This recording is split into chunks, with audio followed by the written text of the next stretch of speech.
here tonight that the reason I'm up here is because you have given us inspiration in Jackson. And we're going to go back to Jackson, South Mississippi, and all over Mississippi and fight for freedom as you're fighting for it here in Greenwood. All we want you to do is keep going with this fight for freedom. And as we stick together here, as you feel the pains of dogs here in Greenwood, we'll feel them in Jackson. And if we feel them in Jackson, you feel them here. Medgar Evers was born on July 2nd, 1925 in Decatur, Mississippi. Growing up in a Mississippi farming family, Evers was drafted into the U.S. Army in 1943. He fought in both France and Germany during World War II and received an honorable discharge in 1946. Evers went on to enroll at Alcorn College, now Alcorn State University, in Lorman, Mississippi, in 1948 and majored in business administration. Evers applied to the University of Mississippi Law School in February 1954. After being rejected, he volunteered to help the NAACP try to integrate the university with a lawsuit.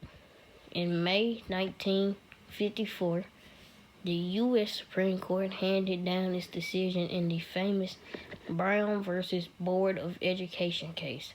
This decision legally ended segregation of schools, though it took many years for it to be fully implemented.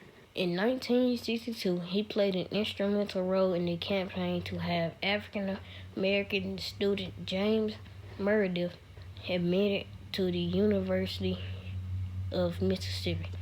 Civil rights activist Medgar Evers was the first state field of secretary of the NAACP in Mississippi. As such, he organized voter registration efforts and economic boycotts and investigated crimes perpetrated against black people.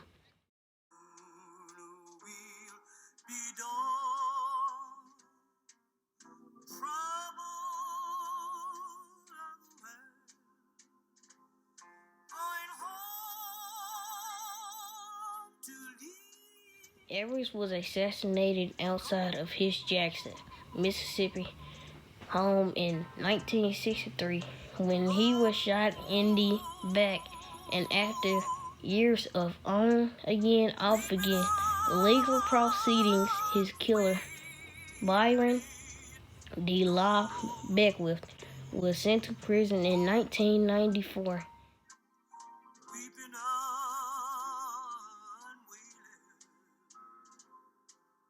In 2017, President Barack Obama designated Evers' home a National Historic Landmark.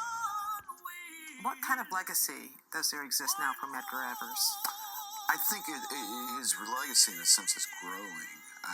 There's a realization, Martin Luther King said, one day the South will recognize its true heroes, and I think that's taking place before our eyes. We see the service today, the recognition of Medgar Evers. You had President Clinton speak there, and many others speak there. And I think that says something about the stature of Medgar Evers. When he died, the moment he died, he really wasn't known nationally, but yet he became known through his death. And so his assassin, in trying to kill, in killing Medgar Evers, thought that he was going to kill the movement, I'm going to stop the movement, and yet he didn't. He kind of brought more attention. Gave it more life. It feels like that assassination was a turning point in many ways in the movement. It really was, if you think about it, because in the wake of that, and of course Kennedy's assassination,